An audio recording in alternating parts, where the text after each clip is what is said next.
The famous Trappist monk, Thomas Merton, wrote his autobiography, The Seven-Story Mountain, in 1948. He was only 33 years old, and he had only been a monk for 6 or 7 years. Though the book was very popular, and it drew attention across the country to various monastic communities in America, but it wasn't very many years after that book became a bestseller that Merton began to say that he wished that he could collect all the copies and burn them. Merton had been born in France to nominally Protestant parents. His journey towards faith led him to the Catholic Church, then to monastic life, and finally to the most strict of monastic orders, officially called the Cistercians of the Severe Order. We call them Trappists now. His journey, which was profoundly intellectual while being distinctive in its mysticism, made for a very engaging story. However, when he wrote his autobiography, Merton was still a very young man and in the midst of huge life changes. His book was decidedly Roman Catholic. In fact, it was so much Roman Catholic that it was nearly offensive to anyone who wasn't Roman Catholic. Within a very few years, however, he became a leading world scholar in comparative religions and was in conversation with the Dalai Lama, Thich Nhat Hanh, as well as scholars of Hindu and Muslim heritage. He wrote his most famous book of nearly 40 books that he wrote, but he wrote his most famous one long before it was time for him to write it. Awareness of how not ready Merton was to write The Seven-Story Mountain has plagued me during the writing of this book that I'm finishing with today's message on progressive faith and practice. I'm older than Thomas Merton lived to be, and I have delayed writing this book for a few years. The movement I'm trying to describe is changing so fast, it's moving, it's evolving, that it seems very difficult to me to capture at any one moment an accurate description of what progressive faith is. What I know with certainty is that if I had written this book 5 years ago, that I would be screaming more loudly than Merton ever did about collecting all the copies and burning them. More than a decade ago, Bishop John Shelby Spong offered his vision for the future of the progressive church in his important book, A New Christianity for a New World. He predicted the emergence of new progressive faith communities, and he said that they would probably arise within existing structures, but he's also said clearly that there would be some that form outside of those existing structures, and many of the ones that do arise within existing structures will wander away from them and become independent. We are one of the churches that he predicted would come into existence. I wish there were more of us, but he was accurate in the sense that he forecast our coming into existence. Shortly after we first established our presence on YouTube and iTunes a few years ago, I received a call from a gentleman in Japan who was asking me if I knew of any churches like ours that he could attend in Japan. Sadly, I informed him that I didn't know anything about churches of any kind in Japan. The caller was very disappointed, though, because he had assumed that there would be a lot of churches like us and that we would all know each other, that we would have networked in a way where we would be able to give someone guidance to find the one that's in their neighborhood. The Center for Progressive Christianity has tried to create a directory on their website, but that directory is anything but comprehensive. And I got to tell you, a lot of the churches that list themselves on that list of progressive churches, they're progressive in some ways. They're typically in favor of equality in marriage. They don't discriminate racially or by sexual orientation or if you've been divorced, but their theology is still quite conservative. And I've been to some of their meetings. They oftentimes have great beer gardens, but they theologically are not like us. Being progressive involves a great deal more than being accepting of our gay friends, serial monogamists, and drinking craft beers. The original mission of the Jesus Seminar to bring a more enlightened, progressive academic approach to faith into mainstream churches has had, at best, very limited success, in spite of 30 years of impressive lectures and publications. A century of teaching higher biblical criticism in our better seminaries, and a generation of really inspired and insightful publications by John Shelby Spong and Marcus Borg and Karen Armstrong and John Crossan, and still almost all mainline denominations continue to parrot a watered-down version of the more conservative evangelical line. You scratch the surface, and even many popular writers who identify themselves as progressives are still at least paying lip service to the belief that Jesus is God's one and only divine Son, who was killed for the forgiveness of sins of everyone who was not yet born.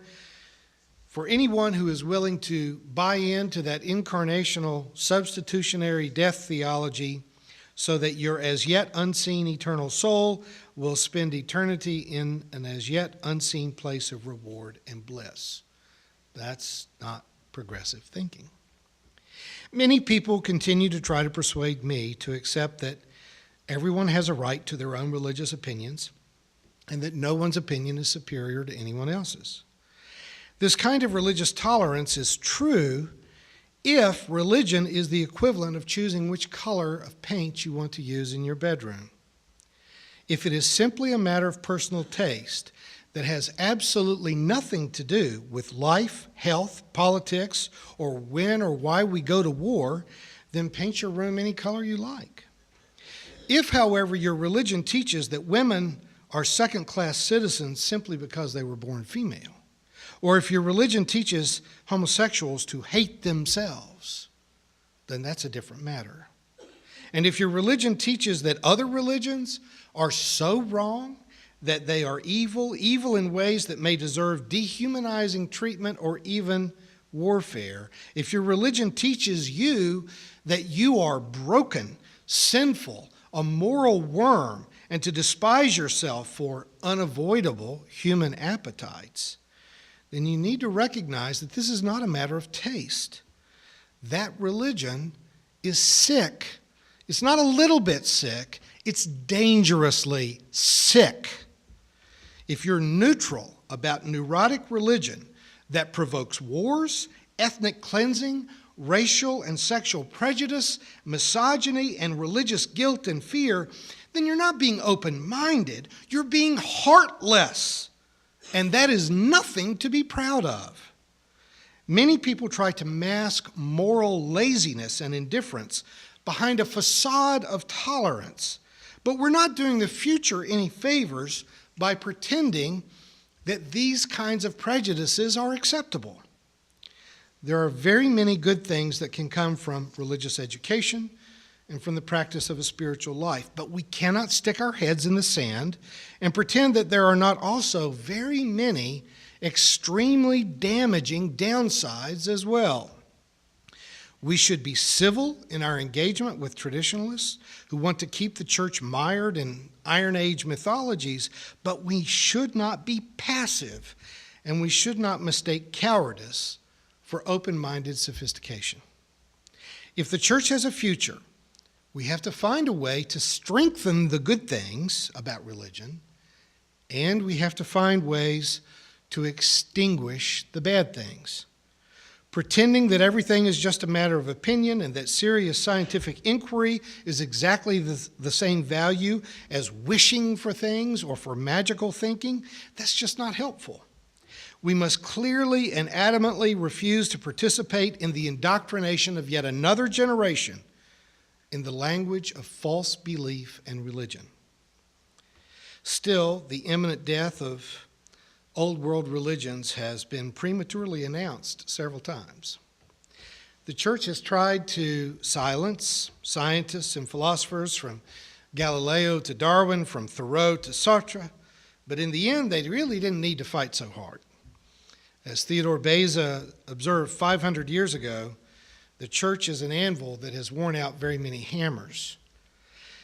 No matter how much science and technology have advanced, there is still a huge human appetite for a belief system that stands outside of reason, which defies rational thought and refuses to be self-critical. Maybe the real world is too complex. Maybe the facts are overwhelming. Or maybe the world is just frightening. So maybe it's easier to have an imaginary world into which we can escape so that we don't have to feel the pain of hunger and homelessness, where we don't have to be afraid of terrorism or being afraid of a war that would force us to flee our homes and become refugees. Maybe we can placate ourselves with the slow and subtle changes that seem to nibble away at these prejudices that have plagued race relationships and even the relationships found around our holiday dinner tables with gay and straight family members. We have elected a black president twice, and marriage equality is spreading to places that you wouldn't have thought that it would. Iowa, Utah. I mean, it's reaching places that I didn't think I would see in my lifetime. But is that enough?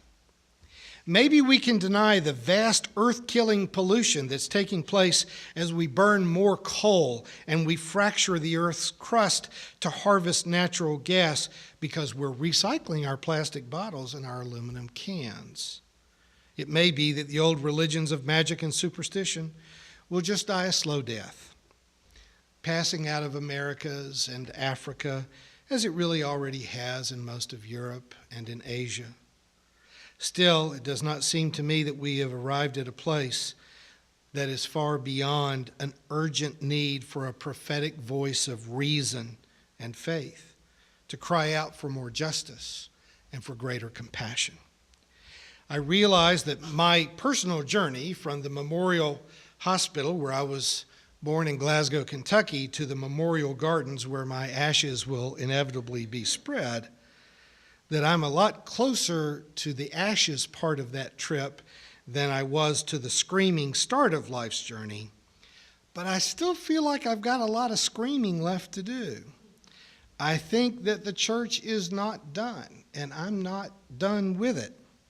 But how people of faith will find one another, how we will network so that I could have said to that gentleman in Japan, yes, there's a church in Tokyo and it's called this. How the next generation is going to work together is not clear to me. My crystal ball is really fuzzy. I don't know if freestanding bricks and mortar churches will exist a generation from now. I don't know that the commitment of resources and the will to keep a community alive will support much of a future for the church as we have known it. It may be that churches 20 years from now will look to the public more like the shrine mosque looks to most of us today, a once strong and influential institution that seems sort of silly and out of place in modern days. I still write columns for newspapers, though fewer and fewer people read newspapers. I have now written a new book for a generation that does not read books. I preach to fewer than 100 people every week, while thousands look in on us through the portal of their computer screen, who may never ever join us in putting our progressive thoughts into any kind of action. While I'm glad to have a global audience, and I'm excited that so many people are actually looking for a progressive faith message on their computers, realistically, it is the seated congregations that hire pastors and scholars. Those of us who generate the content that is online are paid by somebody to make a living, and those somebodies are the students that actually take classes and the parishioners that actually come and sit in a church. If there were not a church that employed me, I could have never gone to graduate school and earned the degrees that I did. I could have never had the time to write the sermons and the articles and the books that I've written that become a part of what feeds the public's appetite for progressive religious messages.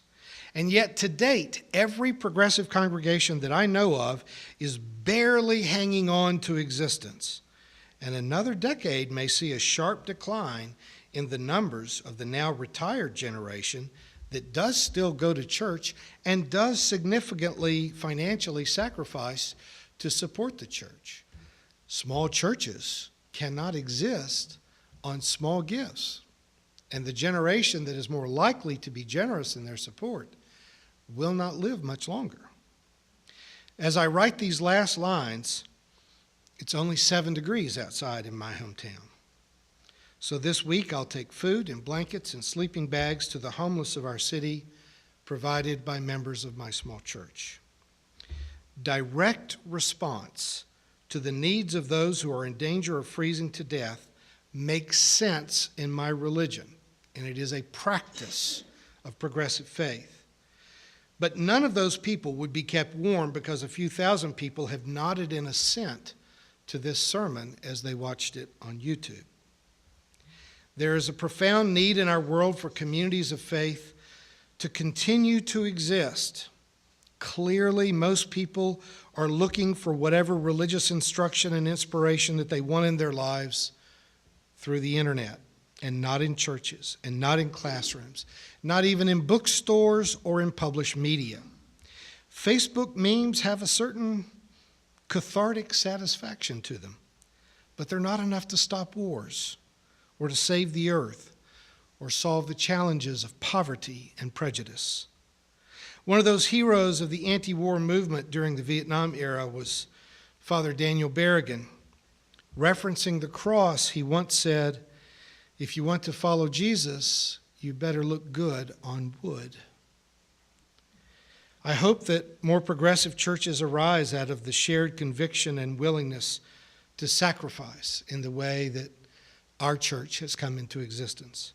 I hope that more denominational churches will seriously choose to actively close the gap between what their pastors learned in graduate school and what they feel that they are allowed to say in their pulpits. And I hope that progressive persons of faith will commit to a disciplined search for one another so that we will network with each other, we will join in community action, and we will be able to build new communities of faith. I hope that new and more relevant, more prophetic and honest communities of faith will rise up from the ruins of a failed modern form of Christianity. But whether the church as an institution survives or not, persons of faith must know that they cannot stand idly by. Amen.